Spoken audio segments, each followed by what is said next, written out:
Shri Padma vlogs చక్కని వంటలు, veg, non veg, pickles ఇవన్నీ మా వీడియోలో చూపిస్తామండి. అంతేకాదండి, ఎంటర్టైన్మెంట్ కూడా చేస్తామండి. మీ ఆర్డర్పై వెజ్, నాన్ వెజ్ పికిల్స్ తయారు చేసి ఎక్కడికైనా మేము కొరియర్ చేస్తామండి. హాయ్ ఫ్రెండ్స్, అందరూ ఎలా ఉన్నారండి? బాగున్నారు? మేము కూడా చాలా బాగున్నామండి. ఈరోజు ముందుగా మొదటి శుక్రవారం, శ్రావణ శుక్రవారం మొదటి వారం అన్నమాట. మీ అందరికీ శ్రావణ శుక్రవారం శుభాకాంక్షలు అండి. అందరూ ఈ మొదటి వారం చేసుకున్న వాళ్ళందరికీ కూడా శుభాకాంక్షలు. నేనైతే ఇంకా మామూలుగా ఈ వారం అయితే మామూలుగా చేసుకున్నానండి.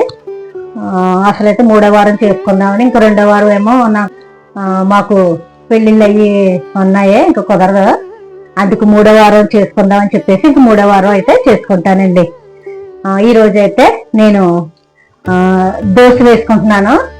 రాగి పిండితోటి దోశలు అనమాట అండి. నిజంగా చాలా బాగుంటాయి. ఇప్పుడు మిలిట్స్ కూడా తినాలి కదా, రాగులు, జొన్నలు, సజ్జలు, ఇంకా అలాగా మనకి ఎన్నైతే మిలిట్స్ ఉంటాయి అన్నిటితోటి కూడా దోశ వేసుకోవచ్చు అండి, ఇడ్లీ వేసుకోవచ్చు. నేను రాగి పిండితోటి ఇడ్లీ వేసి చూపించాను. ఈ రోజు అయితే రాగి పిండితోటి దోశలు అయితే వేసుకుంటున్నాను. ఫస్ట్ దానికి కాంబినేషన్ గా ఇంకా నిన్న పండు మిర్చి పచ్చడి చేశాను కదా, అది ఉందండి. మామూలుగా ఈ రోజు అయితే కొత్తిమీర, వేయించిన పప్పు చేసుకోవచ్చు అనుకుంటున్నాను. ఇంకోటి కొత్తిమీర కడిగేసుకున్నాను, ఎండుమిర్చి వేసేసుకుంటున్నాను.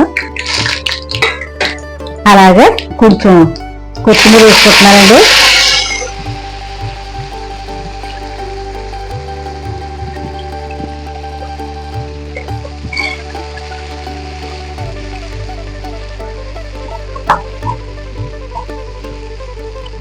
అలాగే కొంచెం వేయించిన పప్పు కూడా వేయించేసుకుంటున్నాను. అంటే ఫ్రిడ్జ్ లో పెట్టేసానండి, వెళ్ళేటప్పుడు ఫ్రిడ్జ్ లో పెట్టేసి వెళ్ళాను. హైదరాబాద్ వెళ్ళేటప్పుడు కొంచెం మెత్తగా ఉంది, ఒకసారి వేయించుకుందాం అని చెప్పేసి వేయించుకుంటున్నాను. ఇదైతే మూత పెట్టేసుకుంటున్నాను, కొంచెం మగ్గాలే. మాకు ట్రైన్ డిస్టర్బెన్స్ ఎక్కువ అండి. ట్రైన్ వెళ్ళిన సేపు మాట్లాడటాకైతే కుదరదు. ఇదిగో ఈ రాగి దోశలకి పిండి ఎలాగా నేను పప్పులు ఎలా నానబెట్టుకున్నానో ఒకసారి చూపిస్తానండి. ఈ రాగి దోశలకి 1 గ్లాసు మినపప్పు తీసుకుంటున్నానండి.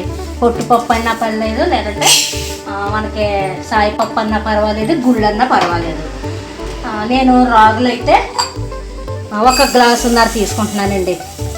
1 గ్లాసు ఫుల్గా వేసుకుని, అంటే ఇది మనకి పొట్టుపప్పు కదా, కొంచెం పొట్టు పోద్ది. గ్లాసు మినపప్పు వేసుకున్నానండి. పొట్టుపప్పు కానీ తర్వాత సాయిపప్పు కానీ వేసుకోవచ్చు, సాయి మినపప్పు కూడా వేసుకోవచ్చు. నాకు తొక్కపప్పు ఉన్న మళ్ళీ తొక్కపప్పు వేసుకున్నాను. అలాగే ఈ గ్లాస్ తోటి నేను గ్లాసున్నర చోళ్ళు తీసుకుంటున్నానండి, అంటే రాగులు అనమాట. గ్లాసున్నర ఎందుకంటే మామూలుగా సాయిపప్పు అయితే 2 గ్లాసులు తీసేసుకోవచ్చండి. ఇది నేను పొట్టుపప్పు కదా, సగం పొట్టు పోద్ది కదా, అందుకు గ్లాసున్నర రాగులు అయితే తీసుకుంటున్నాను.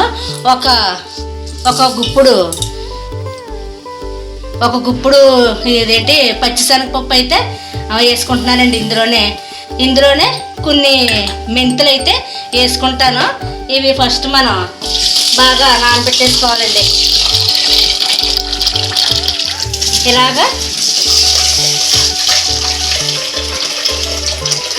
ఇలాగ ఒక 4-5 గంటలు నానబెట్టేసుకోవాలి. నానబెట్టేసుకున్నాక ఇవి నానిన తర్వాత రుబ్బేసుకున్నాక అప్పుడు దోశలు వేసుకుందామండి. నేను రాగులు మినప్పిండిని చూసారా ఎంత బాగా చక్కగా ఎంత బాగా ఫర్మెంటేషన్ అయ్యిందో. నిన్న నానబెట్టుకొని రుబ్బుకున్నానండి. మొత్తం ఇంకా ఇందులో వరిపిండి అయితే వేసుకోకూడదు, రాగి పిండి, మినప్పిండి, రాగులు కూడా మినప్పిండిలో కలిపేసి వేయకూడదండి. ఫస్ట్ అవి 1 నలుగు నలిగిన తర్వాత నేను గ్రైండర్లోనే వేసాను. 1 నలుగు నలిగిన తర్వాత రాగులు, తర్వాత మినప్పిండి వేసుకోవాలండి. నేను అలాగే నానబెట్టుకున్నానండి. మినపప్పు, రాగులు, ఇంకా కొంచెం శనగపప్పు, 2 స్పూన్లు మెంతులు వేసుకుని ఒక 5 గంటలు నానబెట్టేసుకుని రుబ్బేసుకున్నాను. కొంచెం పిండి ఫ్రిడ్జ్ లో పెట్టేసానండి, కొంచెం అయితే నేను బయట పెట్టుకున్నాను. ఇదిగోనండి, ఇది అయితే నాకు వేగిపోయింది. ఇది పక్కన పెట్టేసుకుంటాను. ఇది దించేసుకున్నాను. ఇప్పుడు దోశలకి పెనం పెట్టుకుందామండి.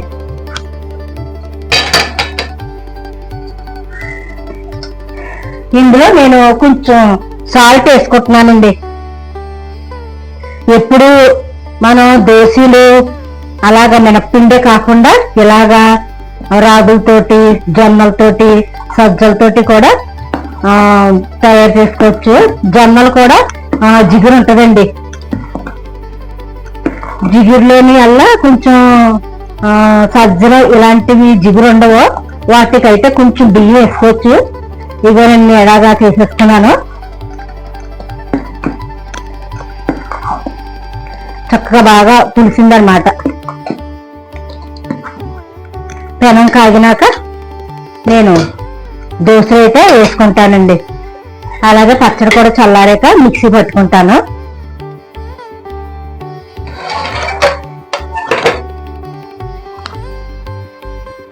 కొంచెం ఆయిల్ వేసుకుంటున్నానండి.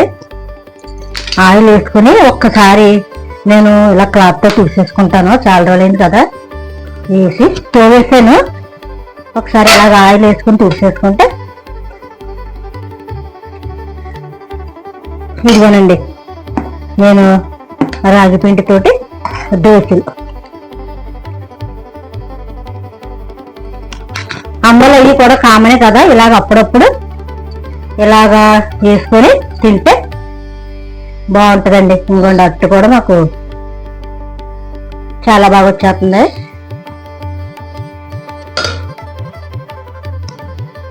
కొంచెం ఆయిల్ వేసుకుంటాము కొద్దిగా.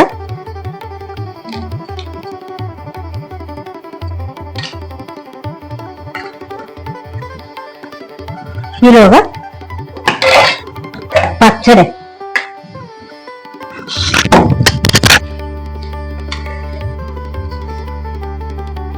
ఇంకా తిరగాయని కూడా తిరగే అక్కర్లేదండి. బాగా కాలినాక మనం ఒక ప్లేట్లోకి అయితే తీసేసుకుందాము. కంచం తెచ్చుకుంటాను.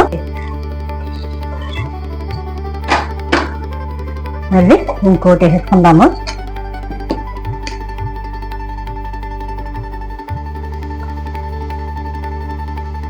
ఇందులోను ఉల్లిపాయ ముక్కలు వేసుకోవచ్చు, పచ్చిమిర్చి, కొత్తిమీర, అల్లం అన్నీ వేసుకోవచ్చండి.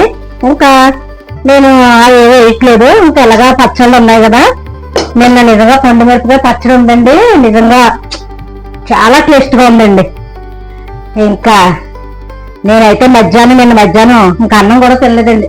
3 పెసరట్లు వేసేసుకుని అంత పచ్చడి వేసేసుకుని తినేసాను. నిజంగా చాలా చాలా బాగుందండి. ఆ పచ్చడి అన్నంలో కూడా కలుపుకోవచ్చు, బాగుంటది. ఇప్పుడు నాకు ఇది చల్లారిపోయింది. వేయించిన పప్పు, కొత్తిమీర, ఎండుమిర్చినండి పచ్చడి. కొత్తిమీర ఎందులో వేసుకున్నా కాంబినేషన్ బాగుంటది కదా. ఇందులోనే ఒక టమాటా కూడా వేసుకోవచ్చు. ఇంకా నేను వేయలేదండి, నాకు టమాటా నిల్వ పచ్చడి ఉంది, నిన్న పండు మిరపకాయ పచ్చడి ఉంది అని ఇంకా నేను ఇవాళ ఒట్టి వేయించిన పప్పు, కొత్తిమీర చేసుకుందామని ఇలాగా చేసుకుంటున్నానండి. మీరు కూడా ఇలాగా మినిట్స్ తోటి రకరకాలుగా చేసుకుని తినచ్చు.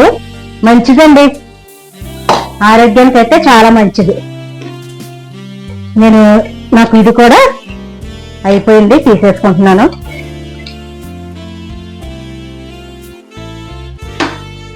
మళ్ళీ ఇంకోటి వేసుకుంటున్నాను.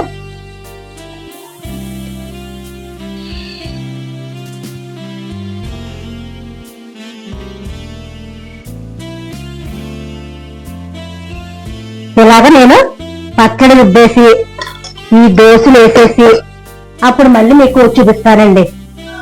ఇదిగోనండి, దగ్గరికి తెచ్చండి.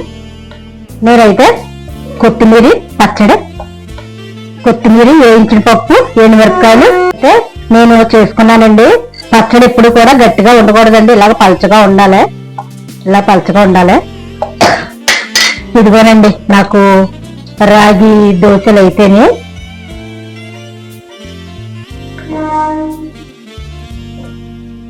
ఇదండి నేను ఈ రోజు వేసుకున్న రాగి దోశలు, వేయించిన పప్పు, కొత్తిమీర పచ్చడి అయితేనే. ఈ వీడియో కనుక నచ్చినట్లయితే ప్లీజ్ లైక్ చేయండి, షేర్ చేయండి, సబ్స్క్రైబ్ చేయండి. మళ్ళీ మరొక మంచి వీడియోతో మళ్ళీ కలుద్దామండి. బాయ్ అండి. ఇంకా మేము కూడా ఇప్పుడు టిఫిన్ అయితే చేసేస్తామండి ఫస్ట్. ఈ వీడియో చూసినందుకు ధన్యవాదములండి. ఈ వీడియో గనుక మీకు నచ్చితే లైక్ చేయండి, షేర్ చేయండి, కామెంట్ చేయండి మరియు సబ్స్క్రైబ్ చేయండి.